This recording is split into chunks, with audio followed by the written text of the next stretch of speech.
What does it mean to be Welsh, you think? I mean, because you guys have had the history and you're really part of England, essentially, and you're bordered by it. But it's not quite the same. Oh, no. No, we're not English. We're very much separate from that. I think, I don't really know what it is about us, but there's definitely this passion that we have that I think it's just ingrained in us, and the way that we were brought up and the way that we are brought up being Welsh people. You know, we have these little tiny villages that are all over the place that, you know, we probably can't even pronounce correctly, to be honest, and they're probably the nicest little villages that you'll ever go to if you go and visit, and everyone's so incredibly passionate about our little tiny country that it is literally the whole nation is like best friends. It's pretty cool. Tell me about this team here. Seattle. Yeah. I mean, having played with several teams around the world. I mean, you know, you're a young woman, but you've had a lot. You have a lot of football under your belt. Mm-hmm. And if you're looking at this Reign team, you take a step back. What do you see? It's special. It's a special group of players. I live in a host family, and I said to the little girl yesterday, "I'm gonna get you something signed by this group," and she was like, "Okay," and I was like, "One day you'll really understand how special this group is, and you should keep it for a long time." And she was like, "Oh, okay." But that's what I think. I will get something signed from this group of players because I think it is special. Special in how? I mean, how is it special?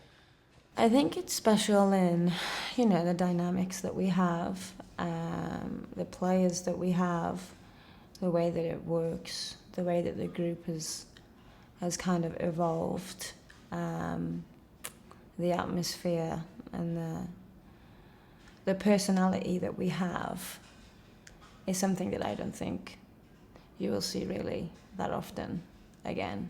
And I think people who spend time with us understand that and understand what I mean. And, you know, I definitely think that those from the outside who come in for like a day or two, they don't quite believe what they're seeing, you know. And when you have that off the field, but then you have what we're doing on the field right now, there's no other word for it, I don't think, than just special. It's pretty staggering, I think. I mean, weird in a way for you as a player because you're such a great player.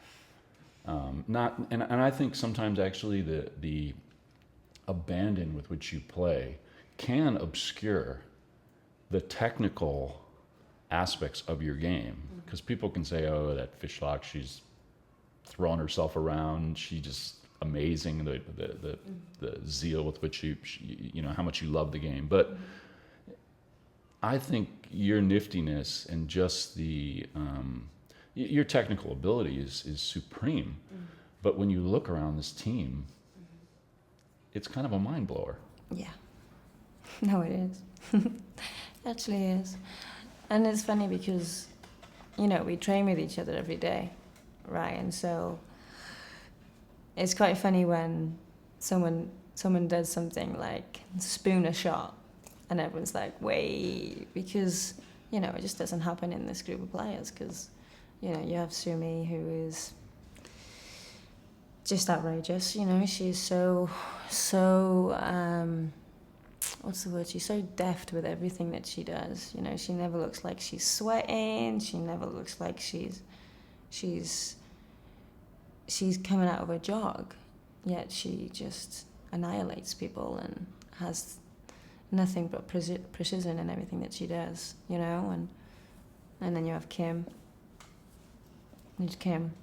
You know, that's all you can say for Kim. She's just Kim. And then you have Pino and Sid and Bev. But then you have Hope and Fletch and Barnsey and Coxie, I think, is out of this world. Easily the best left back in the world, for me. So, you know, it's just great. It really is. It's a great atmosphere to be in, and, you know, I don't think any of us would want to be anywhere else. a couple last things. Your indomitability is definitely something people know you for. What was the toughest thing you think you ever went through that you had to, if I were to just ask that question, what's the toughest thing you've ever been through in life? What comes to mind? That's a good question. I think when I first started off, my very first months of being a pro in Holland, I was there all by myself, and I went through some really, really, really tough times. And actually, it's quite funny, I actually rang my mother at one point, like crying my eyes out, and just said, "You have to get me home, I can't do this." And my mother turned around and said, "Oh, yeah, I'll get you a flight home, but you're not coming back home. So if you come home, then you're not allowed in the house."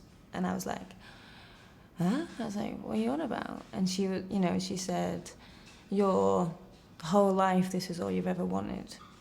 You can't give up on it because it's been a difficult 3 months." She was like, "And I won't let you just come back to your normal life because I've watched how much you worked for this."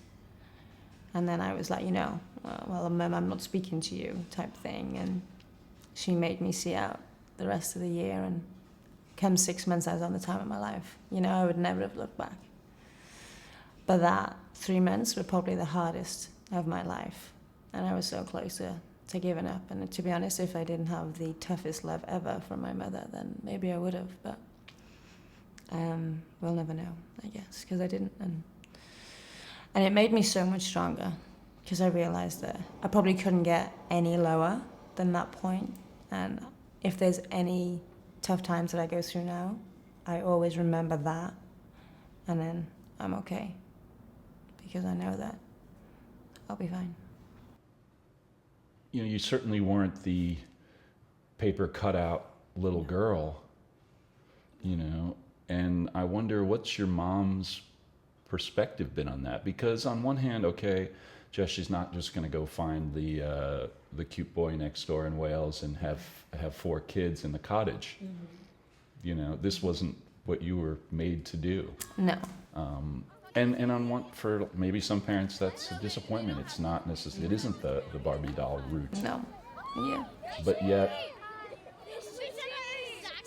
for women, especially someone like your mom who might have grown up in an era where maybe there weren't the array of options, mm-hmm. maybe they're rooting for you too.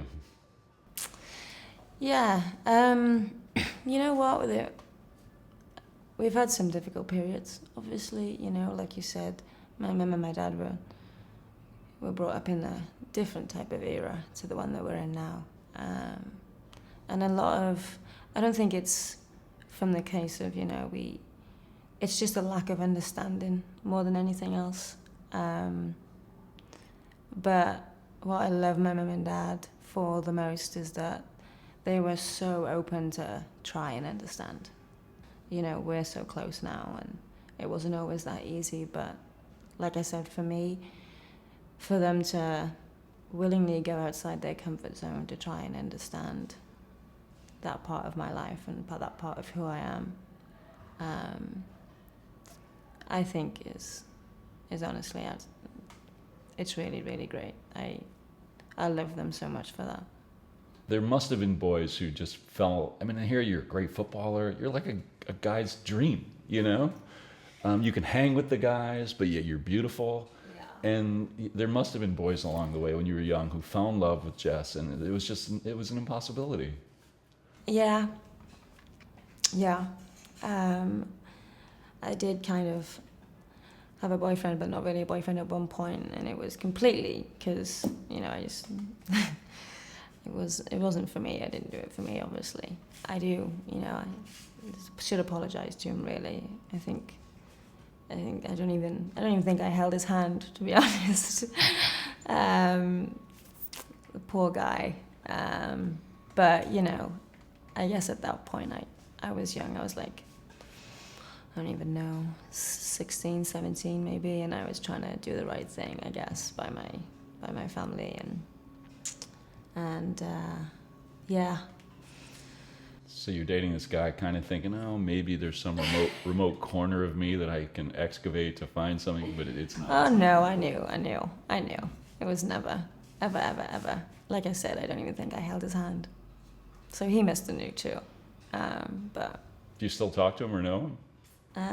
no, you know, I told him like a couple of weeks later, you know. But it's not like when you go back home, you run into him at the pub. No. It would probably be a little bit awkward. But no, actually, me and my mum, like I said, we laugh about it a lot right now when we go through some of the stuff that happened. But yeah, no, unfortunately, off the market for men. Last thing, football. Mm-hmm. What's it going to take? I know it's a big question, but there's so much pressure. You guys are so freaking good. You've been destroying people. You've had little moments where it's like, maybe they're not so perfect, you know? And the talent in the league is, you know, every team has at least 3 or 4 or 5 players that can really ruin your day. Absolutely. So what is it going to take? I think for us, it is really just about our mentality. And I think I do honestly just think that it is that when our mentality is as a group, not just individually, but as a group, when our mentality is right and is spot on, then we can really hurt teams. And that comes from all over the field. You know, it doesn't just come from hurt teams as in we'll score goals. It means we'll hurt teams defensively too. You know, we won't give them a yard. And then that will just flow through our whole team. And, you know, I think it hasn't happened, actually, I don't think that much this season where the whole group's mentality has been at that point. You see it in flashes, you know, where we've had a great 45 minutes and then probably not a great second half, or, you know, a great second half and not a great first half. And we've conceded sloppy goals and, you know, things like that. But, I mean, when it all comes together, you know, it's just enjoyable. You know, we play with a smile, and I think that for us is great. But the mentality for me is our difference. And when we get it right, I really don't think that many teams will be able to stop us.